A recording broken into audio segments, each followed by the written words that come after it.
सच्चिदानन्दरूपाय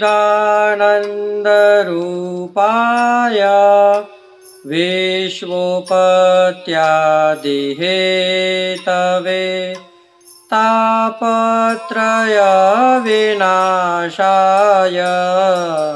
श्रीकृष्णाय वयं नमः। पुष्टिमार्गीय सर्वज्ञ करुणारस पूरिता श्रेष्ठफलप्रदाता च तस्मै श्रीगुरुवे नमः। जय श्री कृष्ण, राधे राधे। जय श्री वल्लभ प्रियजनों, दास का प्रणाम स्वीकार करें। आज ये दास श्री गुसाई जी के ऐसे कृपा पात्र वैष्णव की कथा लेकर आया है कि आप इस कथा को सुनेंगे तो आपको भी हो जाएगा कि अन्य आश्रय नहीं करना चाहिए और कभी भी ठाकुर जी से किसी भी रोग की या बीमारी की विनती नहीं करनी चाहिए कि हमें ये ठीक कर दे। आज हम जानेंगे इस कथा के माध्यम से। तो चलिए शुरू करते हैं आज की कथा। कथा प्रारंभ करने से पहले दास आपसे निवेदन करता है नित्य प्रति कि आप हमारे चैनल को सब्सक्राइब कर दीजिए और यदि कर रखा है तो हमारे चैनल को शेयर करिए, जिससे और लोग भी सब्सक्राइब करके आपके और हमारे इस सनातनी परिवार को बड़ा कर सके। तो चलिए शुरू करते हैं आज की कथा, आज का प्रसंग। श्री गुसाई जी के एक सेवक जो साधारण गरीब ब्राह्मण मथुरा में रहते थे, कहते हैं ये राजस भक्त है। लीला में इनका नाम रूप देवी है और ये मधुरेक्षा से प्रकटे हैं, जिससे उन्हीं के भाव रूप है। रूप देवी का स्वरूप उनके नाम के समान ही बहुत सुंदर है, खूब सुंदर। वह साक्षात रूप की मूर्ति है। एक दिन श्री ठाकुर जी ने मधुरेक्षा से कही कि जाओ रूप देवी को बुलाकर लाओ। तब मधुरेक्षा रूप देवी के पास गई और जाकर बोली कि प्रभु आपको याद कर रहे हैं। तो उसे अपने रूप का घमंड हो गया था, तो उसने बोला इसमें कौन सी बड़ी बात है, बुला रहे होंगे। फिर ठाकुर जी ने उसे दोबारा भेजा कामदूतिका को कि जाओ और रूप देवी से कहो कि ठाकुर जी तुम्हें याद कर रहे हैं, जल्दी चल। ठाकुर जी विलास वट पर तेरी वाट देख रहे हैं। रूप देवी ने गर्व में आकर कहा कि अभी तो मैं आई हूं, अब क्या है। तब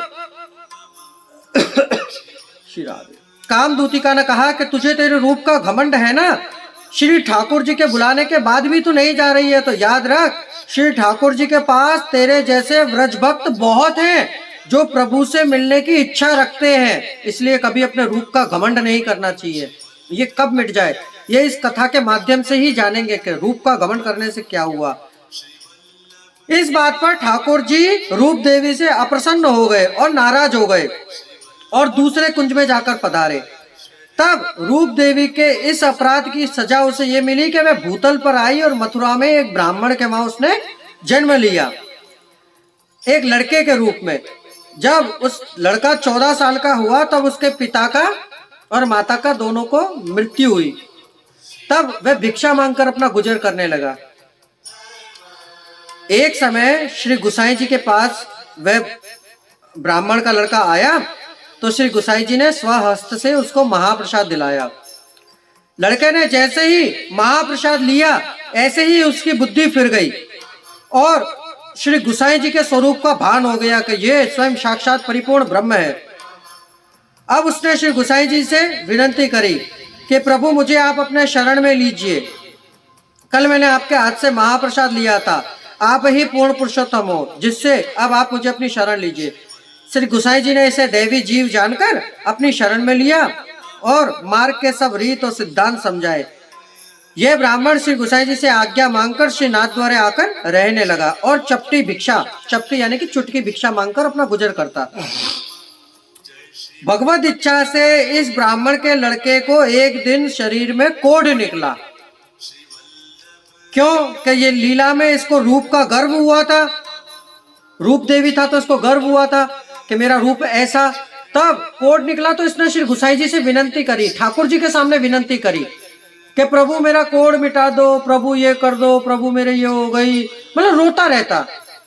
श्री गोवर्धन नाथ जी जाकर और गोवर्धन नाथ जी ने श्री गोसाई जी से कहा कि वह वैष्णव का लड़का बहुत दुखी है, मैं कोई वैद्य थोड़ी हूं जो मैं उसकी दवा दारू करूंगा। अब वैद्य के पास जाए, यदि बीमार है तो इलाज करवाए अपना, मेरे पास आकर 24 घंटे विनती करता है। इस बात पर श्री गोसाई जी उसके ऊपर बहुत क्रोध किया कि ठाकुर जी से क्यों विनती करता है, जा तू एक काम कर, फलाने गांव में फलाने वैष्णव के वहां जा, वह वैष्णव एक वैश्या के घर में रहता है, उसके दर्शन कर, जिससे तेरा रोग तुरंत मिट जाएगा। फिर वह वैष्णव उसके घर जाने के लिए थोड़ी सी खर्ची ली और निकला अपने घर से और उस वैश्या के घर पहुंचा।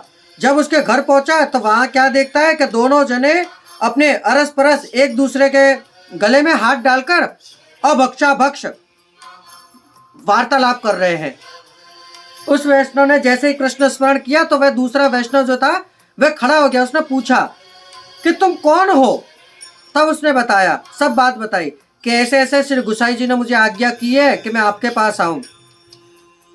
सामने जो वैष्णव वैश्या के गले में हाथ डालकर बैठा था वह सुनते के साथ नाचने लगा, झूमने लगा कि धन्य हो, मेरे जैसे दुष्ट व्यक्ति के लिए भी श्री गोसाई जी इतनी आज्ञा करते हैं, मैं भी उन्हें याद हूं, मेरा भी स्मरण करते हैं। क्यों कि गुरु के मुख से यदि किसी का नाम निकल जाए तो वह उसका जीवन कृतार्थ वही हो जाता है। अब तो जैसे उसने किया, इतने में ही उस वैष्णव का, जिससे कोड वाले वैष्णव ने उसको जैसे ही सामने वाले को जैसे कृष्णा किया, भगवत स्मरण किया, तो उसके देह निकल गए, प्राण प्रखेरु उड़ गए, वह वहीं मर गया। अब तो वह वैष्णव वहां से अपने मन में धिक्कारता हुआ आया कि मेरे रोग, उसका रोग तो मिट गया, परंतु कह रहा मेरे रोग के कारण एक वैष्णव का देह छूट गया, ये ठीक नहीं हुआ। फिर वह वैष्णव अपने मन में खूब पछतावा करने लगा। फिर ठाकुर जी के मंदिर में गया, वहां देखा तो वह वैष्णव खड़ा खड़ा ठाकुर जी के दर्शन कर रहा है। तब उस वैष्णव ने कृष्ण स्मरण करके कहा कि आपका रोग तो मिट गया और आप यहाँ कैसे खड़े हो? तब उन्होंने कहा चलो एकांत में चल के वार्तालाप करते हैं। जब एकांत में बैठकर उन्होंने गुप्त बातें की, तब उस वैष्णव ने, जो लीला गमन हो गया था, उसने इस वैष्णव से कही कि रूप देवी सहचरी तुम हो श्री देवी, मेरा नाम है, हम दोनों ही ऊपर से नीचे आए हैं, क्योंकि पूर्व जन्म में मैं सिंहनंद के क्षत्रिय के वहां जन्म हुआ था मेरा, और मैं आचार्य श्री महाप्रभु जी के सेवकों के माथे पर टपली मारा करता था, जिससे मेरी ये अधोगति हुई है, और वैष्णवों की चुगली खाया करता था, इससे मुझे वैश्या का संग करना पड़ा। तो देखिए प्रियजनों, एक वैश्या के संग के कारण, एक कृष्ण स्मरण करने के कारण इसका कोढ़ मिटा और उसका जीवन सुधरा। सिर्फ कृष्ण स्मरण, यानी कि एक नाम, जय श्री कृष्ण, सिर्फ इस नाम से एक का देह छूटकर सीधा लीलावास हुआ और एक का कोढ़ मिट गया कृष्ण स्मरण करने से। तो कितना सामर्थ्य है हमारे गुरुदेव में, सर्व सामर्थ्यवान है हमारे गुरुदेव, जिनसे हम ब्रह्म संबंध की दीक्षा लेते हैं। तो प्रियजनों, ये थी एक गरीब ब्राह्मण की कथा। अब दास को आज्ञा दीजिए, कल पुनः मुलाकात होगी नई कथा नए प्रसंग के साथ। जय श्री कृष्णा, राधे राधे, जय श्री वल्लभ, अस्तु।